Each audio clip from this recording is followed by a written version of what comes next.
Cedric the Entertainer has partnered with Walmart and Reach Media, and he's got Takes on the Holidays with Cedric the Entertainer. That song make you want to break dance, Tony. There you go. There you go. Do your shoulders. Do your shoulders. Give it here. Give it here. Guilty, yes. Hey, Cedric. Yeah, man. Yeah, man. How's the family? Doing good, man. You know, we all getting prepared for the holidays. Got the kids, you know. My son is 16, daughter 13. How's that? I got my oldest daughter lives here now in Dallas. She is 27, and I have a grandbaby. Congratulations. Yes, little Kylo Faith. So she's like 6 months old. Good. What But did they teenager. call Papa Seti? What will she call you? You know, we just keep trying to figure it out. I'm gonna just wait. Multimedia, Cedric the Entertainer. Yeah. This is like everybody else. Media. Yeah, full media. Full media. Full media, FM. Papa. Full media, yeah. Yeah, but you know, right now we play with Grand Seti, we play with Popsy, Pop, you know. Yeah. So we'll That's figure Fly it out. Pop. Fly Pop. That's a great one, man. Yeah. And mine are called Fly Babies. See, that's great, man. I need something cool like that. You can't be like full media babies, you know. Little entertainers. Little entertainers. Oh, what are you saying to the family about Trump as the president? Oh man, you know my son. He took it pretty seriously. You know, so I mainly just had to tell him, you know, that a lot of the divisive energy that Trump put out there. You know, as he was running. My son is he's a guy that he doesn't like negativity. So, I just told him that it's all about him being a positive person. You still have to be the person you are in the world that, when people become the president, doesn't mean that they're like just the instant dictator of the world. You have to know that he's going to have to still be responsible to the people of the United States. And so, you have to be a stance about the kind of person that you are, what it is that you believe, and stay faithful and strong to that, and try to represent that, and so don't become so discouraged that you think that somehow this guy is the dictator of you. Like, that's not going to happen. Right. So yeah. Sherry, what do you tell your son, Jeffrey? I told Jeffrey, I said, Jeffrey, we still have to pray for Donald Trump. He said, I'm not doing that, Mommy. And I said, no, we do. He said, you said he's mean, and you keep saying, shut up, Donald. You gotta watch how I talk around Jeffrey. It's amazing how they pick up the stuff you don't little want things to. that wasn't trying to teach him. Exactly. I didn't know he heard me telling the TV that all the time. You talking about shut up, Donald, Mommy? I said, we have to pray for and now we have to pray for him, Mommy? Yeah, he's like, I'm not doing that. Now you want to be defiant? Right. Yeah, man. Yeah. I mean, it was surprising, though. It was definitely one of those things you didn't see coming. It was like, and then, you go like America just go for anything. I mean, I think on that night, Donald Trump could have won The Voice without ever singing. I'm going to tell you. Like, they just was like, and then you looking around like, like everybody go like, yo, you like, who in here for Trump? And nobody hold their hand up. You like, you lying. There's some undercover Trumpers up in here right now. Yeah. But said, are you side-eyeing? Are you side-eyeing? Because it's a lot of white women that went and voted for Trump. They kind of double-cross. Are you side-eyeing some of the clear folks that you come in contact with? Yeah, I'm just trying to see what kind of pants they got on at this point if they voted for him. Too soon? Yeah. Too much? They might be kind of liking that little GP situation. I'm like, if you gonna vote for him, you might want your little G. Right. I'm like, why would you do that? Like, this dude was so downgrading to women, but nobody likes women more than he does. And women voted for him. Yeah. Right. Women that voted for Obama. voted for Trump, Wow. and it was the white women that really wanted for him. Yeah, that was very interesting. I think that and it was just a way that they were able to kind of in a way paint Hillary into a picture that she just did not seem trustworthy. And I think that people had most of the sentiment I heard was people just like he was able to paint this little picture, that little bit of doubt that made her just seem like she was totally untrustworthy. Yes. Like you just did not believe anything that she would say would always be something opposite of that. And I thought that was really interesting that she was never able to kind of make that defense sound. So while he would just basically run at any accusation toward him, he'd run right at it and be like, so what? Yeah, I said it.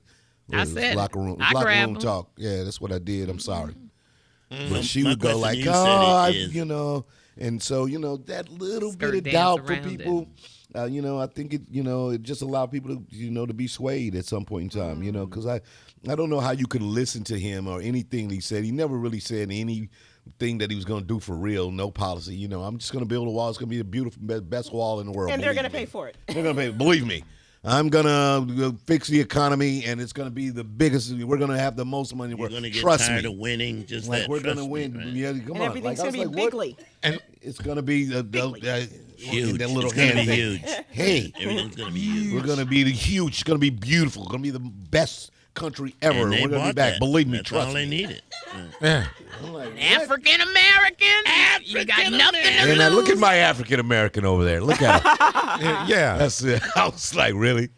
Look at my African American. But now you're involved in a lot of things because we see you all the time and getting involved in issues that are important to the African American community, especially. Do you ever see yourself getting into politics? No, I mean not. Because Ronald Reagan was an actor. Yeah, it's very true. I mean, I never really looked at it like that. Like only because I see politics as a you are playing a role. I mean, it seems like people, you go in and they're playing some kind of role, and it's just something that I've never really kind of,